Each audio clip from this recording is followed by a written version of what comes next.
मरियम का संदेश। बेथानिया का निवासी लाजरूस नामक व्यक्ति बीमार पड़ गया। बेथानिया मरियम और उसकी बहन मर्था का गांव था। ये वही मरियम थी जिसने इत्र से प्रभु का विलेपन किया और अपने केशों से उनके चरण पोंछे।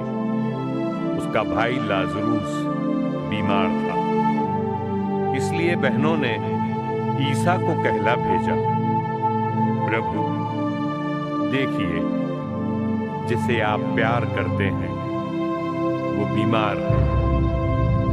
ईसा ने यह सुनकर कहा, ये बीमारी मृत्यु के लिए नहीं बल्कि ईश्वर की महिमा के लिए आई है। इसके द्वारा ईश्वर का पुत्र महिमान्वित होगा। ईसा मर्था, उसकी बहन मरियम और लाजरूस को प्यार करते थे।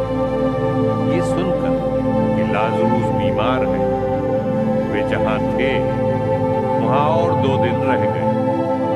किंतु इसके बाद उन्होंने अपने शिष्यों से कहा, आओ हम फिर यहूदिया चलें। शिष्य बोले, गुरुवर, कुछ ही दिन पहले तो यहूदी लोग आपको पत्थरों से मार डालना चाहते थे और आप फिर वहीं जा रहे हैं। ईसा ने उत्तर दिया, क्या दिन के 12 घंटे नहीं होते? जो दिन में चलता है वो ठोकर नहीं खाता, क्योंकि वो इस दुनिया का प्रकाश देखता है। परंतु जो रात में चलता है वो ठोकर खाता है, क्योंकि उसे प्रकाश नहीं। इतना कहने के बाद वे फिर उनसे बोले, हमारा मित्र लाजरूस सो रहा है, मैं उसे जगाने जा रहा हूं। शिष्यों ने कहा, प्रभु यदि वो सो रहा है तो अच्छा हो जाएगा। ईसा ने ये उसकी मृत्यु के विषय में कहा था, लेकिन उनके शिष्यों ने समझा कि वो नींद के विश्राम के विषय में कह रहे हैं। इसलिए ईसा ने उनसे स्पष्ट शब्दों में कहा, लाजरूस मर गया है। मैं तुम्हारे कारण प्रसन्न हूं कि मैं वहां नहीं था, जिससे तुम लोग विश्वास कर सको। आओ हम उसके पास चलें।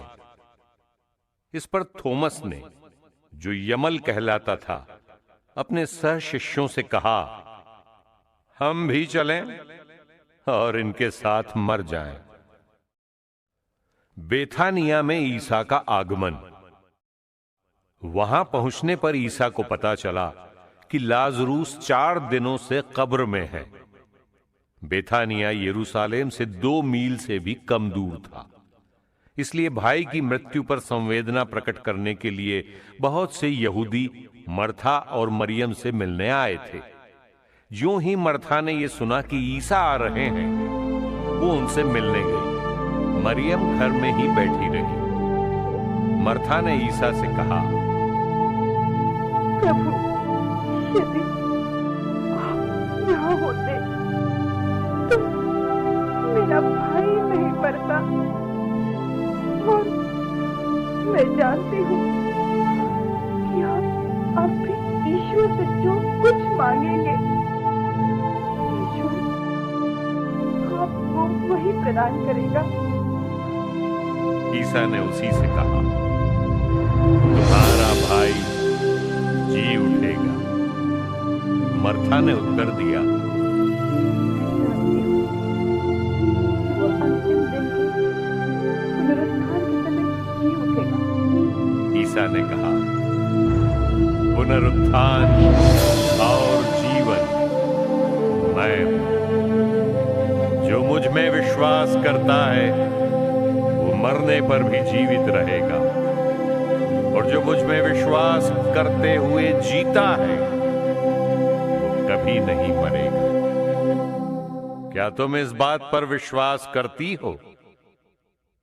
उसने उत्तर दिया, हाँ प्रभु, मैं दृढ़ विश्वास करती हूँ कि आप वो मसीह ईश्वर के पुत्र हैं जो संसार में आने वाले थे।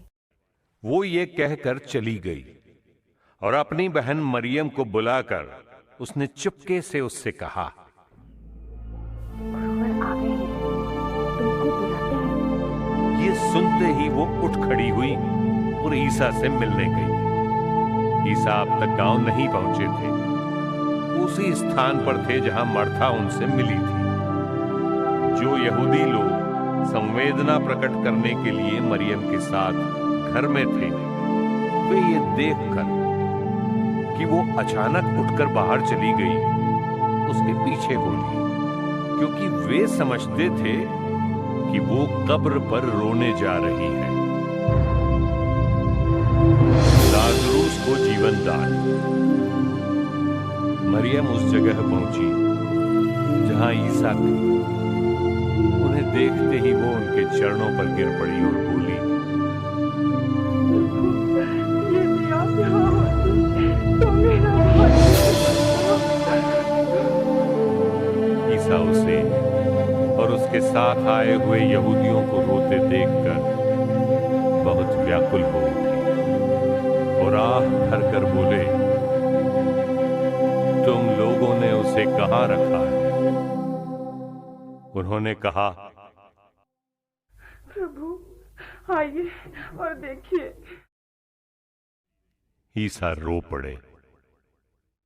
इस पर यहूदियों ने कहा, देखो, वे उसे कितना प्यार करते थे। किंतु कुछ लोगों ने कहा, इन्होंने तो अंधे को आंखें दी, क्या वे उसको मृत्यु से नहीं बचा सकते थे? कब्र के पास पहुंचने पर ईसा फिर बहुत व्याकुल हो उठे।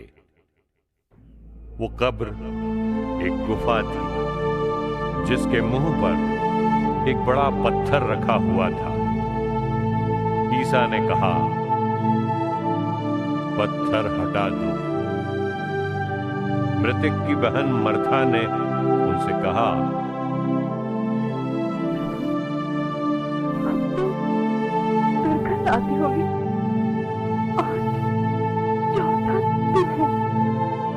ईसा ने उसे उत्तर दिया, क्या मैंने तुमसे ये नहीं कहा कि यदि तुम विश्वास करोगी तो ईश्वर की महिमा देखोगी? इस पर लोगों ने पत्थर हटा दिया। ईसा ने आंखें ऊपर उठाकर कहा, पिता, मैं तुझे धन्यवाद देता हूं, तूने मेरी सुन ली है। मैं जानता था कि तू सदा मेरी सुनता है। मैंने आसपास खड़े लोगों के कारण ही ऐसा कहा, जिससे वे विश्वास करें कि तूने मुझे भेजा है।